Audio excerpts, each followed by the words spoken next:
Esiet visi mīļi sveicināti, mīļā video draudze, un tie, kas šodien klausās, tad mēs šodien domāsim atkal par mums aktuālām lietām.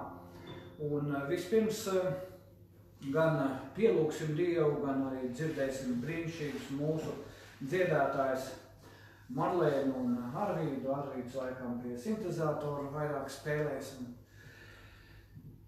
Debes Tēvs, mēs esam pateicīgi par šo iespēju, kur Tu mums dod, un lūdzamies, ka Tu nāc mūsu vidu. Šodien uzrunā, aizskari, vadi savā žēlstībā, un mēs esam pateicīgi, ka bez Tavu ziņas nekas šajā pasaulē nenotiek. Mēs ieliekam Tavās rokās šodien mūsu valdību, mūsu Latviju, mūsu iedzīvotājus, mūsu draudzi, kungs, kas šodien arī ir kopā un klausās. Un Tu esi apsolījis, kur 2 vai 3 tur esmu jūsu vidū, tāpēc Tu esi mūsu vidū šodien. Nāc mūsu vidū, uzrunājot, aizskarot, stiprinājot, un mēs esam par visu Tev pateicīgi. Āmen.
Bailes šodien ir viena no aktuālām tēmām. Kā tu atver internetu portālus, tā uzreiz jau Covid-19 jau plašā tādā rakursā parādās, un tu var redzēt visu, kas tur notiek ar šo vīrusu. Un ne tikai tās, es domāju, ka daudz vēl citas lietas, kuras šodien arī kristieši nomāc un ienāk tās bailes. Un tad mēs nezinām, ko darīt un kā rīkoties. Un tāpēc šodien mazliet par šīm bailēm pārunāsim.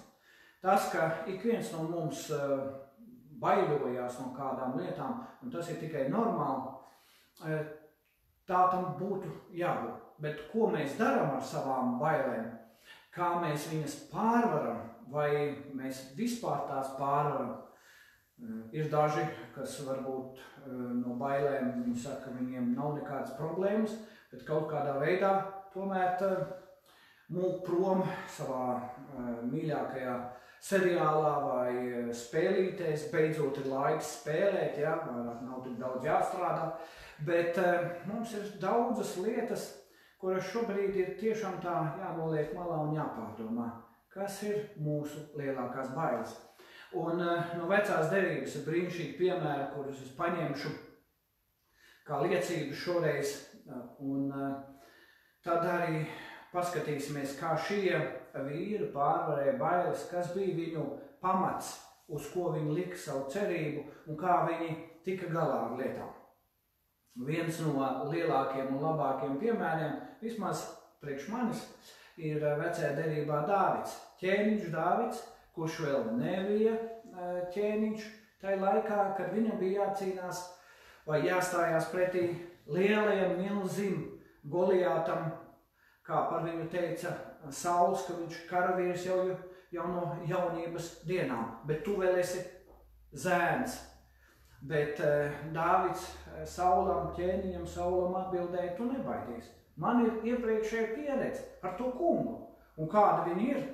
Tad, kad manam ganāmpulkam uzbruka lācis vai lauva, es stājos pretī, ņēmu aiz skrēpēm, lidināju pa labi un pa kreisi. Mana pieredze ir tāda, un te tas neapgaizītais filistietis, kas kaut kādā veidā lamā Dievu, ir pilnīgi pret Dievu, vai tad man nedos, Dāvids sacīja, to spēku un gudrību. Un deva arī. Viņš pilnīgi netipiski karavīram ņēma savu koku, savu lingu, akmeņus no upītes un tā arī uzvarēja. Ja tas kungs ir ar mums, kas būs pret mums. Un Dāvidam šī iepriekšējā pieredze kaut ko deva. Kāda ir mūsu vakardienas pieredze? Vai tikai, ka mēs skrējām, darbojamies, likās, akal Latvijā tā labklājība uzplaukst un varam paņemt kādu kredītiņu jaunai mašīnai vai māju vai kaut ko citu iegādāties, bet cik mums bija laiks tā pasēdēt kopā ar ģimeni, pārdomāt lietas. Šodien ir laiks, un tāpēc nav ko baiļoties. Tas kungs vakar bija ar tevi, tas kungs būs rītā ar tevi. Mums ir jāmācās to, ko mēs esam ar Dievu piedzīvojuši, pieņēmuši, sapratuši, paturēt savā sirdī un pēc tam stāties pretī Goliātiem. Mums būs savu veidu milži, Goliāti, kuriem būs jāstājās pretī. Otrs tāds piemērs manā dzīvē ir Mūzus. Vīrs, kurš tika jau no paša sākuma izredzēts, bet par izredzēšanu, ka es domāju, ik viens no jums ir izredzēts no Dieva. Ik viens no jums šodien lielākā daļa, kuri klausās, ir piedzīvojuši to, ka Kristus ir jūsu glābējs un jūsu pamats. Tātad jūs esat izredzēti no Dieva. Bet tad, kad mēs esam izredzēti no Dieva, tas nenozīmē, ka mums vienmēr viss mūsu dzīvē iet gludi un vienkārši. Reizēm ir kādi izaicinājumi un sarežģījumi dzīvē, un Mūzus tomēr izaudzināts faraona pilī. Viss viņam ir pieticis un nekas nav pietrūcis. Un tomēr tad, kad viņš apzinājās, ka viņš ir pilnīgi no citas tautas, un ka viņš redzēja, ka tajā tautā, kurā viņš ir izaudzis, tā tauta apspiež viņu tautu, tad viņš savā spēkā izdomāja, ka viņš atbrīvos Izraēlu no Ēģiptes verdzības, nosipot to vienu eģiptieti. Bet tā rezultātā viņš pavadīja vēl 40 gadus tūkstnesī. Bet, ziniet, tās bailes, nedrošība, tas, ka viņš ir kaut kādā veidā neveiksmīgs, liekas, ka palika. Un bija situācija Mūzum, ka viņš atkal sastapās ar to kungu. To mēs lasām 2. Mūzes grāmatā 3. 4. nodaļā. Un tad, kad viņš sastapās ar to kungu, kungs viņam deva atkal no jauna uzdevumu. Deva iedrošinājumu un teica, visur, kur tu iesi, es būšu ar tevi. Bet Mūzus bija tas vīrs, kurš teica, nē, klausies. Es neesmu tas, ko tu īsti esi izredzējis. Es īsti vairs neticu. Tās bailes un nedrošība viņu pārņēma. Reizēm Dievam ir interesanti veidi, kā pieeja pie mūsu cilvēkiem. Un kāds bija pie Mūzus, viņam bija Mūzum nūju rokā, to nūju lika nomest Dievs, pārvērta par čūsku, un tad to čūsku aiz astes vajadzēja paņemt. Viens veids, kā pārvarēt bailes, paņemt riktīgi indīgu čūsku aiz astes. Viņš to izdarīja, jo tad jau viņš sāk iemācīties paklausīt Dievam. Mums, mīļie, tāpat kā Mozum, mums reizēm būs jāiet cauri kaut kādiem maziem solīšiem, lai mēs sāktu ieklausīties Dievā. Tad, kad jau mēs sākam dzirdēt Dievu, tad jau ir pusuzvars no tā, lai mēs pārvarētu bailes. Un tad, kad viņš saka, mūsu kungs, kādas lietas, kas mums jāsaka? Palieciet mierā, palieciet tajā priekā. Tad pavisam savādāk Dievs rīkosies un mēs paklausīsim. Un caur paklausību atkal Dievs varēs daudzas lietas darīt. Vēl viens tāds īpašs piemērs manā dzīvē ir no vecās derības ir pravietis Elijas. Kad bija situācija Izraēla tautai, ka pret viņu atkal kāds kārtējais ķēniņš gribēja stāties pretī, tad Elīsam Dievs naktī vai dienā deva visu, vai visus plānus atklāja par to, ko šie pretinieki vai pretinieku ķēniņš savā pat guļamistabā bija izdomājis. Un otrā ķēniņa grāmatā apraksts par to ir.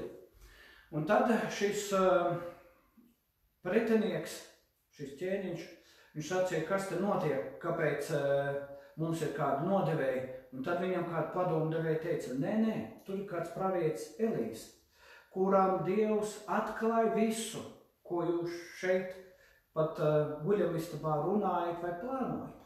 Un tad ķēniņš pavēlēja Elijas sagūstīt. Un tad, kad tas karaspēks bija atnācis pie Elīsa mājas, un pravieša Elīsa kalps ieraudzīja, ka viņi ir aplēmti, tad Elīsa sacīja šim kalpam, un tas arī ir tāds zīmīgs vārds arī mums šodien, ka, mīļie, tie, kas ir ap mums, ir vairāk. Nebīsties, jo tas, kas ir ar mums, ir vairāk nekā to, kas ir pie viņiem. Un Elīsa lūdza Dievu un sacīja, kungs, lūdzams atver acis, ka viņš var redzēt. Ko mums būs darīt, kad mums ir tās bailes, nedrošība? Tad viena no lietām ņem no Dāvida šo piemēru. Esi pazemībā un paklausībā, un tajos vienkāršajos ikdienas brīžos tu redzēsi arī, kā Dievs ir pagodinājies tavā dzīvē. Pieraksti to, mēģini to atcerēties. Tad, kad nāk grūti laiki, un tad, kad tev būs jāstājās pretī reālam Goliātam tavā dzīvē, nebaidies, un tu varēsi stāties viņiem pretī, šiem Goliātiem, tavam Goliātam, tavām bailēm, ja tev būs tā iepriekšējā pieredze. Otra lieta no šiem piemēriem, no Mūzes piemēra, reizēm tu pagātni tā vienkārši neizcēsīsi. Tur ir jāpieiet kādam laikam, un tur ir jāmācās vienkārši uzticēties, ka Dievs tev māca. Atrod laiku, lai tu varētu ieklausīties. Un trešā lieta, lūdz Dievu tajos mirkļos, ka tev nav gudrības, ka tu nezini, ko darīt. Lūdz Dievu viens, lūdz Dievu kopā ar kādiem un prasi viņam, lai viņš atver acis tev, lai viņš atver acis taviem kaimiņiem, taviem radiem, taviem draugiem, jo tas, kas ir ar mums, ir vairāk nekā to, kas ir pie viņiem. Tā ir milzīga svētība mums šodien, ka mēs varam meklēt to kungu, ka mēs varam viņu pazīt. Ziniet, šī laikā es katru dienu ar vien vairāk pateicos Dievam, Kristu, paldies, ka tu man esi atradis tajos 22 gados. Un šobrīd līdz tiem 50 gadiem es varu kalpot tev. Man ir manā dzīvē pavadījuši daudzas situācijas, ka man ir bijuši lielas bailes, bet tieši tā lūkšana, kungs, palīdz man. Atver acis tiem karavīriem, kas man ir blakus, lai viņi saredz to, ka mums ir palīdzība no tā kunga, ka viņš ir ar mums. Un tad pārdabiski Dievs dod tādu gudrību un pareizu rīcības spēju stāties pretī tiem Goliātiem, tiem, kas mūs apdraud, mūsu mieru un dod mums tādu nespēku. Un vēl viens piemērs no ķēniņa Jošafata, ka viņš arī savā dzīvē izdzirdēja, ka 3 ķēniņi pret viņu nāk, un viņam bija izmisums un bailes. Un tur mēs lasām 2. laiku 20. nodaļa, 3. pants. Tad Jošafats izbijās, un viņš apņēmās meklēt un sastapt to kungu. Tas, ko mēs no šiem piemēriem varam paņemt, no šiem vecās derības piemēriem, vīriem, ja mēs izbīstamies, un tas ir normāls stāvoklis, ka mēs meklējam to kungu. Jošafats vēl tālāk saka, viņš ne tikai lūdza, apņēmās lūgt Dievu, bet viņš arī nolika visas lietas malā un apņēmās gavēt par to situāciju. Un arī visu tautu to darīja kopā. Un tāpēc šodien mums ir kāda apņemšanās, ko mums ir jādara, ka mums ir jānāk Dievu priekšā. Iespējams pat ir jālūdz un jāgavē par draudzi, par šo situāciju. Un tad, kad Jošafatam bija jāiet cīņā pret šo lielo karaspēku, kas stājās viņam pretī, tas, ko Jošafats no Dieva bija saņēmis un sapratis, ko viņš izdarīja, atkal ļoti netipiski.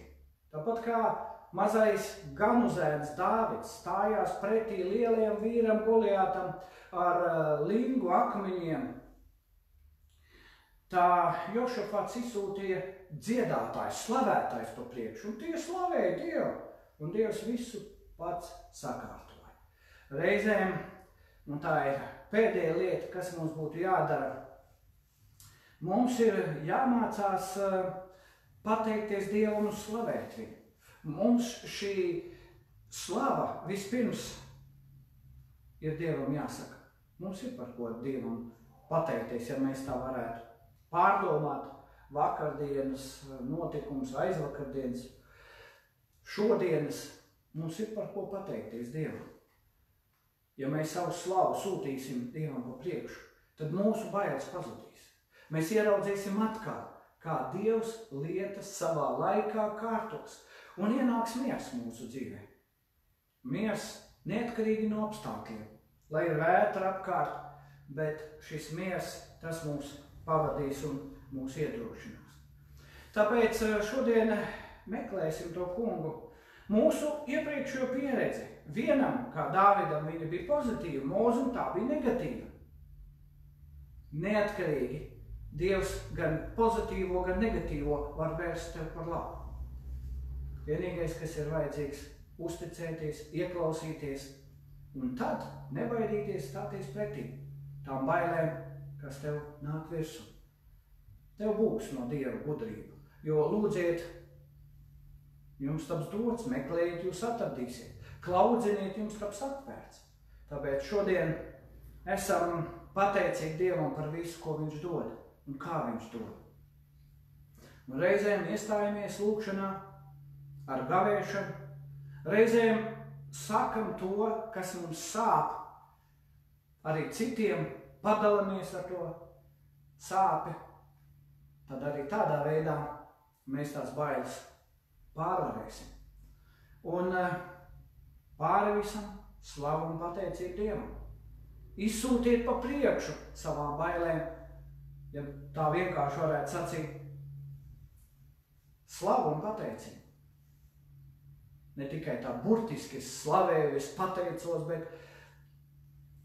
mācies atcerēties, kā Dievs ir tavā dzīvē, citu dzīvēs. Mācies atcerēties liecības, ko viņš darīs, kā viņš ir atklājis, kā viņš ir palīdzējis. Tev būs par ko pateikties. Dievs mums ir liels. Viņš ir tas, kas sūtīs Jēzu Kristu kā savu glābēju mums par iedrošinājumu un stiprinājumu. Lai Dievs jums dotu šo spēku un palīdzību atkal iet uz priekšu un mierā un Dieva spēkā izdarīt lietas šodien, kas no viņa ir dotas. Āmen.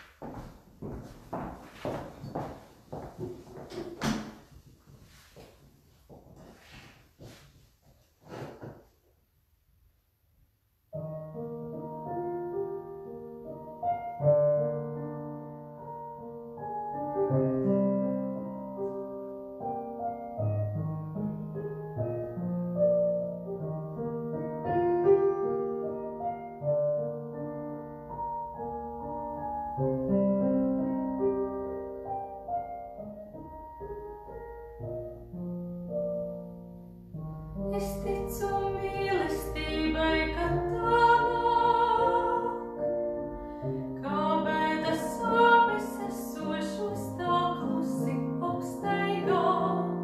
Es ticu mīlestībai, ka tā nāk, pieslīmo gultā bijot, ja mīļi uzrunā.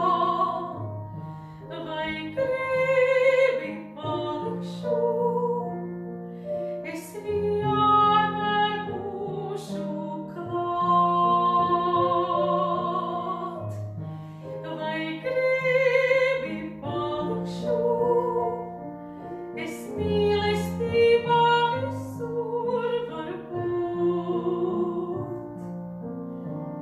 Kas savu sirdī atver man, tas visu gūst. Ja sirds pat zemes vējus lūst, kas savu sirdī atver man, tas visu gūst. Tā nemirstīga kļūst.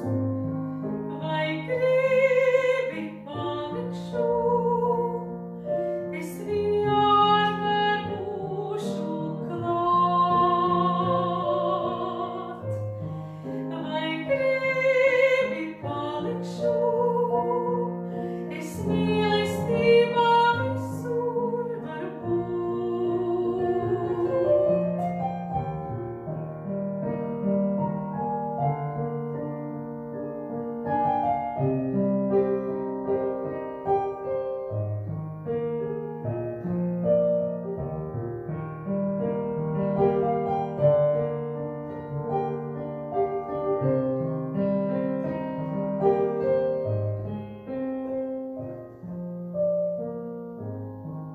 Vai gribi palikšu? Es vienmēr būšu klāt.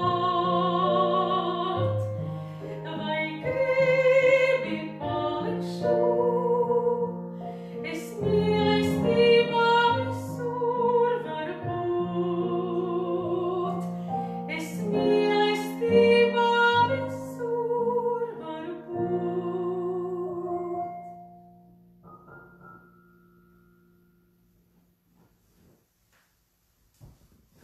Un vēl nāksim Dievu priekšā, Dievam pateiksimies un uzdosim sev jautājumu, kas tad ir mūsu dzīves lielākās bailes, kas ir mūsu šodienas Goliāti, no kā mēs tā baidamies un liekas netiekam ar to galā. Mūsu pagātne traucē vai vēl kaut kādas lietas traucē nākt Dievu priekšā, taču ne. Mēs varam nākt viņu priekšā visur, kur atrodamies vieni vai kopā ar citiem, un tāpēc lūksim.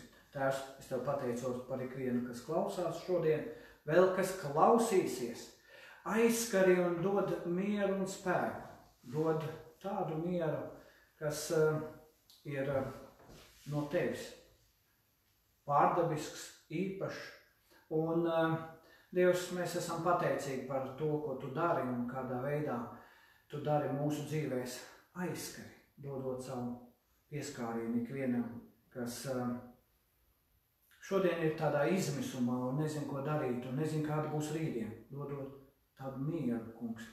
Un tad arī pareizi rīcības plānu, jo tad, kad mēs esam panikā, izmisumā, mums nav rīcības plāna, mēs esam panikā.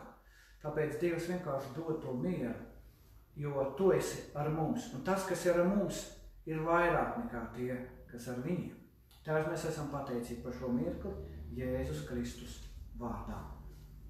Un pirms vēl svētīšanas vārdiem gribētu pateikt par ziņojumiem, ka jau esam pateicīgi, ka jūs esat pieraduši ziedot jau caur internetu banku, bet arī tagad vēlētos teikt, ka tuvākie dievkalpojumi būs šādā veidā caur video. Paldies mīļajiem dziedātājiem, Aigaram, kurš ir neredzamā frontē, kurš šo visu te tehniski sakārto. Paldies, ka jūs varat arī turpmāk būt kopā ar mums un šie ziedojumi no Dieva, ko jūs arī dosiet, lai Dievs bagātīgi svētītu un iedrošinātu. Un Dieva miers, kas ir augstāks par visu cilvēku saprašanu, lai pasargā jūsu sirds un jūsu domas Jēzu Kristu. Āmen.